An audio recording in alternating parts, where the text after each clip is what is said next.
bosses, welcome back to my channel. So let's go ahead on and get this out the way. It has been a long time since I recorded a YouTube video, and then definitely the videos that I started, which was part of starting an online boutique business kind of series. You know, we're going to talk about some LLCs. We're going to talk about just kind of now the kind of checklist, the starting a business checklist that you need to kind of get started. Because the video, if you've been here for a while, you know, you will have probably found me from the video that I did where we talked about mindset.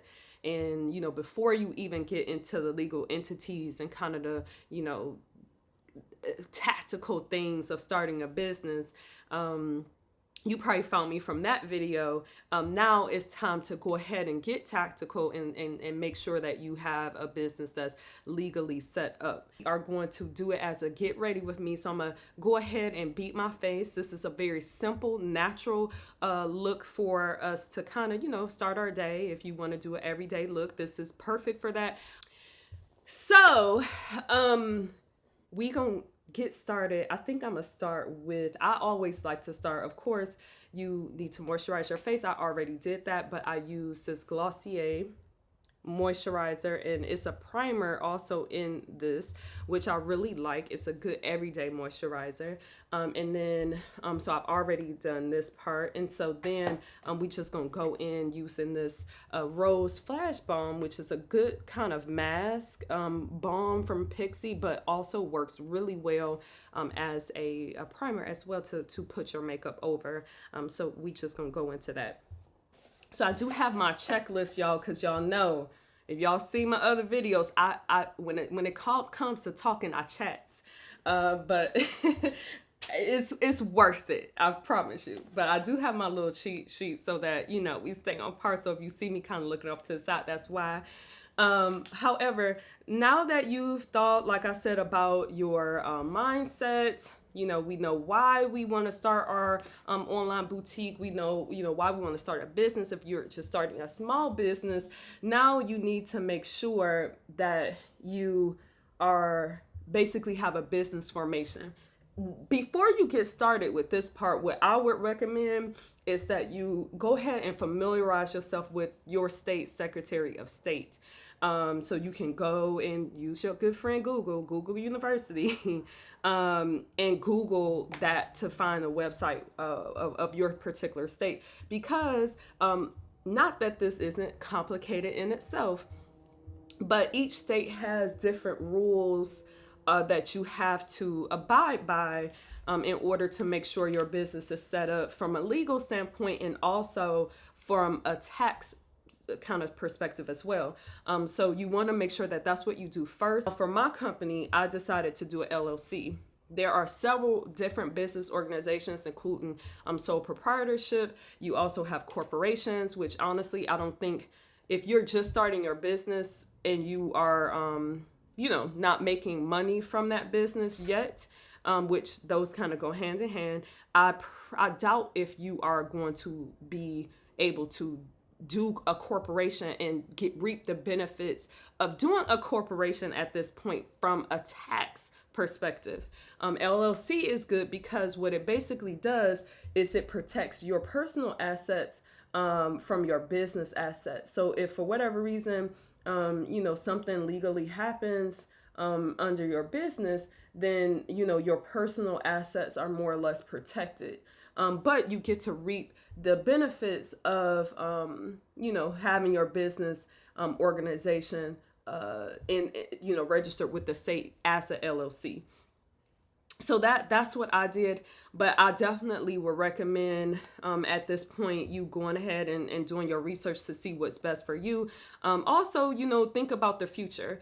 You know, it's okay with these things that you can go back and actually change them as your business grows, or maybe, you know, the objective of your business shifts. So definitely you want to educate yourself. In addition to when you do decide to hire an accountant, talk to them about where you are currently and where you kind of want to see yourself growing in the future when it comes to your business organization. So you will want to go to your Secretary of State is where you're going to register your LLC. or whatever you decide to file your business as. And this is also a time where you are going to set up your EIN. And this is your employer identification number. This is like your social security number for your business. And so you're going to need an EIN. And I think you would go to the government, the IRS website to do that. Is free. Now your LLC is not going to be free, or whatever you do your business organization as, that's not free. Depending on your state, the price will vary. So there is a small cost to setting up your business organization, but to do your EIN, basically your social security number for your business, that's free. And for a fashion boutique, your EIN is important because that is going to be something that you're going to have when you're approaching these wholesale vendors to get product. So they're going to want to see that, basically have proof that you are a business and that you have this number registered with the government. So that's why that is important. The next thing you're going to want to do is make sure you open up that business bank account, child. Do not mix your business expenditures in addition to any income that you may get with your personal bank account. This is even if you say, you might say, well, I'm not making any money in my business to justify an account. I'm paying for everything. So I might as well just like not even go through the hassle of getting a bank account because it's coming from mine. That's not how you should think about it. The way that you're doing is, first of all, you're separating it legally so that when you go and do your taxes, the tax people aren't like kind of like, well, how do we know that you're trying to file this under your business, but how do we know you didn't use it for your personal use because you paid for it out of your personal account? So it's more or less is to keep the clear boundaries of what you're using for your business, any income that's coming in from your business, for it to stay separate from your bank account. Now, if you are still putting money from your personal account, say you have a job or something like that and you're doing your boutique on the side, that's fine. But you want to move your money into your business bank account and spend from your business bank account. It gets really tricky for your accountant to be able to kind of, do your taxes and things like that at the end of the year when you have all of your money mixing. So definitely go and get you a business bank account. The other good thing about having a business bank account is that you can start to think about your business credit and building that up, down the line when you're ready to cross that road. So all in all, it's just important to just go ahead from out the gate and separate your monies. Now, the next thing that you want to do is, remember I was talking about, having an accountant, and how important it is to, have that person, even if you don't have them balancing your books at this point because you're just starting, you're like, well, I can kind of take care of it myself. It's good to have somebody who understands business and entrepreneurship in terms of taxes and whatnot, because depending on your state, you're going to have to pay sales taxes each month. Like here in Georgia, you can do it each month or you could do it by the year. That includes your sales taxes, and it also includes your use taxes, which I would recommend going ahead and researching both of those things because they're different. Like for me, I do not charge folks who don't live in a state of Georgia sales tax because I'm not required to by Georgia law. But my customers then are responsible for filing taxes if they purchase from me. So that's their responsibility. It's not on me to do that. That's kind of one of the things that you wouldn't necessarily know unless you did your research to make sure for your state. Some states require you to charge your customer, no matter where they live, sales tax. So you want to make sure you research that. The other tax that you will have to kind of pay attention to is your use tax. So use tax is anything that you're paying taxes on that you're consuming for your business. So my use taxes come in the form of my inventory And so when I like, so for the look that I have on currently, I took this out of my inventory that I purchased. And so at the end of the year, or each month, I would pay a use tax for this. So you want to make sure that you're, keeping record of it to be able to file those taxes when they're due. And so an accountant can help you sort through that, but definitely do your own research, and have a general mind or understanding of it before you just, go to somebody else. You always want, the name of the game as a segue, y'all, in general, you're going to hear me always say educate yourself. Not necessarily for you to be an expert, but for you to be able to sit at a table with an expert and have an understanding. I'm not saying that people are out here to rip you off, but people are out here to rip you off. Everybody who claim to be an accountant, they're not an accountant. And so, you want to make sure that you can say, all right, well, when in my research, I didn't read that. That's not what they said. So tell me why you think I should do that or why this should happen. You always want to come to the table with a good foundation, right? That's almost like CEO 101. Never come to the table and be totally aloof of what's going on. That your job as a CEO is to educate yourself on the ins and outs of conducting business and, your finances and all of those things. You don't want to not have a general understanding of it. When you hire somebody, you want to make sure that they're doing their job. Okay.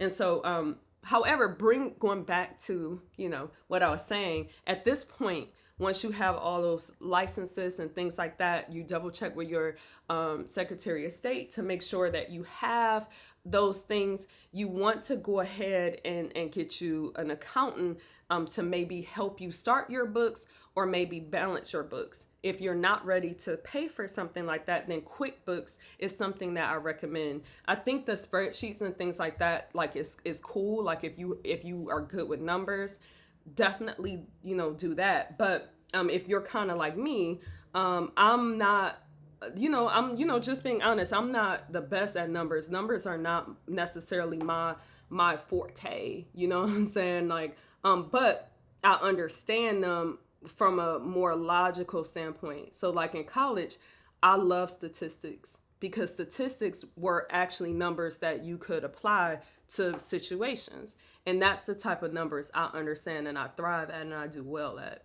So I would recommend getting Quickbooks to kind of manage your numbers, your books. It'll, connect to whatever platform you're using for your store. In addition to, it can, if you put your numbers in right, it can also track those sale taxes and things like that I was telling y'all about, so that when you go to file on a monthly or yearly basis, then you're ready to just do it very easily.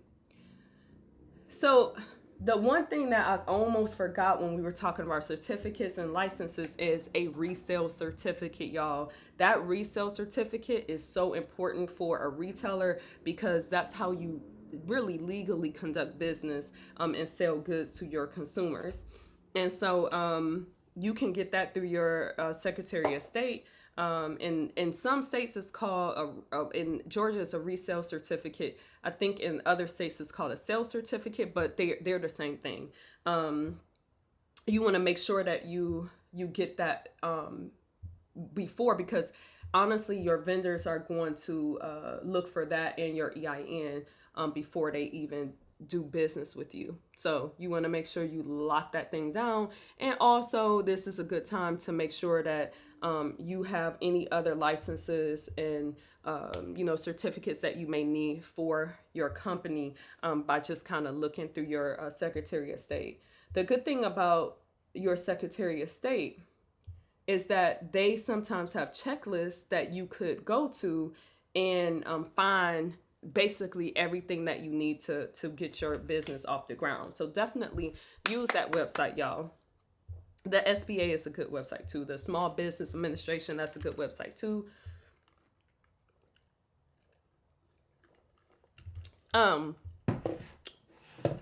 Water was good, child. It was good. Whew.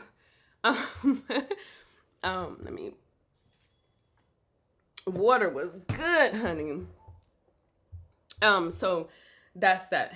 And so also keep in mind, if you are starting a brick and mortar, the licenses and things that you're going to need is going to be different from an online retailer. You're going to need some extra stuff in order to do your business, child. So that's that. And the final thing I think at this stage that you should look into is a trademark. You're going to be doing, as you can see, a lot of work with your branding, honey. You're going to be putting your business out there. You're going to be putting your business out there, child. And you want to protect it. You know what I mean? People are going to be watching, okay? And you want to make sure that you protect your business intellect is what I call it. And that way you don't sit here and build this business that's profitable, that's like killing it, and then somebody else kind of come up underneath you and take it from you. Or because you didn't do your just due diligence in this area to research the names, remember that video, I'll put it up here. You didn't do your just due research to make sure that name, that no one else was using it, and so you could be legally infringing on their brand. And so a trademark is something that you're going to have to do. I'm going to be honest with you. I do not recommend you trying to do that for yourself. Okay. There's certain things that we do, you know what I'm saying? That I would recommend that you can do on your own. But this ain't one of them. Okay. Go ahead and spend them couple of $1,000s because it's going to be worth it in the end. Okay. And a good lawyer is going to walk you through the process, of how to do it and what they're doing, to protect your, business intellect. The rest of it is just really making sure that you, have the proper licenses in your state to be operational. So once you do that, you're ready to go. Your business is ready to go. You are legally protected. You can make money and file taxes and do some write-offs for, the things that you purchase for your business. You can feel comfortable being out there and feel like your business is protected and that no one can really come in and swoop in and steal your brand. You ready to go. So that's it, y'all. I will say in this process, it can be overwhelming because it's not natural to think of these things. It's not natural to think of like, okay, what is going to be my business formation? Like, what is this going to be? But if you look at it in a different way as kind of like it's part of your journey, remember, I always talk about even the hard parts of your business as being part of your journey. It can be fun because you are basically setting roots down for your, sorry y'all, you are setting roots down for your business to flourish. And unfortunately, these are things that you're going to need to do in order to operate. And, this is, not as fun as maybe buying inventory and, doing the marketing pieces, but it is definitely necessary and something that you're going to have to do. So that's that on that. And so, yeah, you guys, let me know in the comments where you are on your journey. Like, have you already signed up for your business organization? Did you decide to go with an LLC or what did you end up doing? You know how I am with this community. We're in this together. We're in this together to help each other. So if you have some tips that I did not cover in this video, go ahead and drop them in the comments. Drop some website links. I'll have some in the bio, like when I was talking about the SBA. And if you are in Georgia, I will also drop in the Georgia Secretary of State. And so we'll go that way. I do not have my lipstick here, but I am going to put on a lip. I think I'm gonna go with a red lip because I'm gonna have an all gray monochrome look. And I think a red lip, it just pops with a look like this. Like it's a pop of color, and it just brings the look together to me. So that's what I'm going to do. But this is kind of the look I usually go to, is my default everyday look.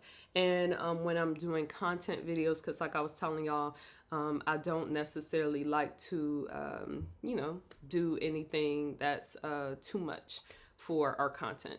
But yes, thank you guys for tuning in. I'm not gonna make no promises, y'all. If y'all stay to the end of this video, y'all the real G's, OGs, rocking with me and being patient with me. But I promise, if you stick with me and my sometimes inconsistent self, stay on me, send me a message and say, sis, we need that video. I got some great things that I want to share with y'all, so that, right now, 2020, starting a business in 2020, starting a business in 2021, whenever you decide to take that leap, you need a community of folks to give you that encouragement, and we're in this together. So this is that community. So feel free to stick around. I'm put throughout this video, I'll put some links up for y'all to check out, and then I'll also put some in the description box for you to check out if you haven't checked it out yet. We are done. Now, I hope you found this video helpful. I will see y'all in the next video, which is going to be a vlog, a day in the life of an entrepreneur who has a 9-to-5 vlog. The vlog is lit, y'all. So make sure y'all check that out for the next video. And until next time, thank you for watching. Make sure y'all like, comment, and subscribe. And I will see y'all next week. Bye, y'all.